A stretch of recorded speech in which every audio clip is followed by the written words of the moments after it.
চাঁদপুর জেলার ফরিদগঞ্জ সদর হতে ৭ কিলোমিটার দূরে লোহাগড় মঠ ঐতিহাসিক দর্শনীয় স্থান হিসাবে আজও মাথা উঁচু করে দাঁড়িয়ে রয়েছে।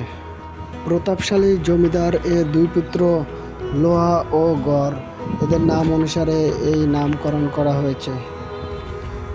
অনেকের ধারণা এইখানে সেই সময় জমিদার আমলের অনেক ধনরত্ন এইখানে রয়ে গেছে। এই জন্য বিভিন্ন সময়ে চোররা এসে এইখানে ডাকাতি করতে আসে, কিন্তু তারা প্রতিবারই ব্যর্থ হয়ে চলে যায়।